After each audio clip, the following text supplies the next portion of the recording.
Inepties de M.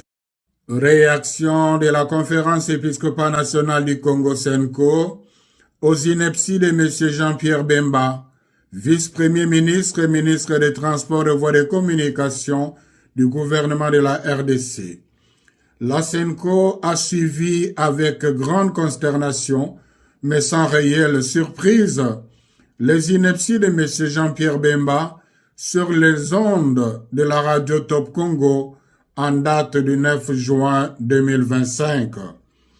Ici est de noter que, depuis la période électorale de 2023 jusqu'à ce jour, M. Jean-Pierre Bemba s'est attribué un rôle extrêmement dangereux, celui de proférer avec une légèreté déconcertante des allégations récurrentes, gratuites et infondées contre la Senko.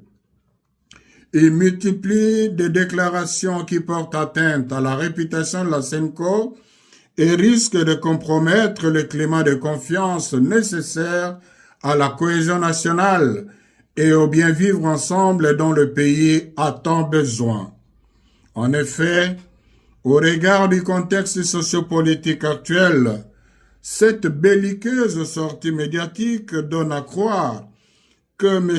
Jean-Pierre Bemba peine à accepter l'option courageuse et salutaire prise par les institutions de la République et l'ensemble de la nation, celle de résoudre par des voies pacifiques la crise actuelle qui menace l'unité nationale et l'intégrité territoriale.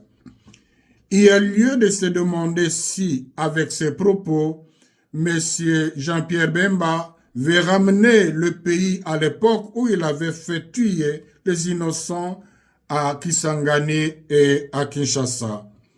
Fidèle à sa mission prophétique, l'Église catholique tient à son engagement à promouvoir et à défendre la paix dans notre pays.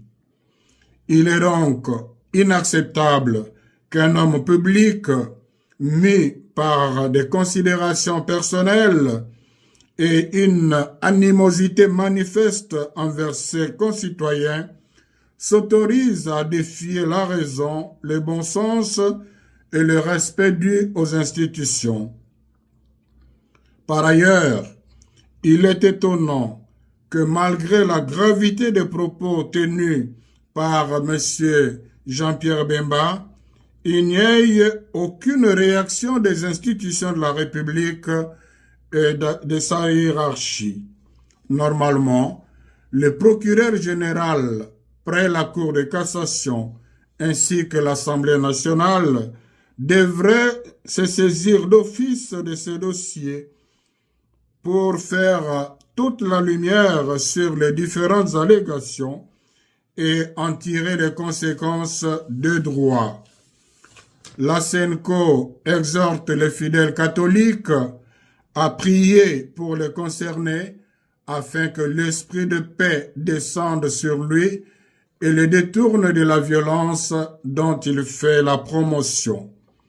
Dans le souci de protéger l'opinion nationale et internationale contre les manipulations grossières et de préserver les acquis des efforts communs de paix, elle se réserve en même temps le droit de saisir la justice.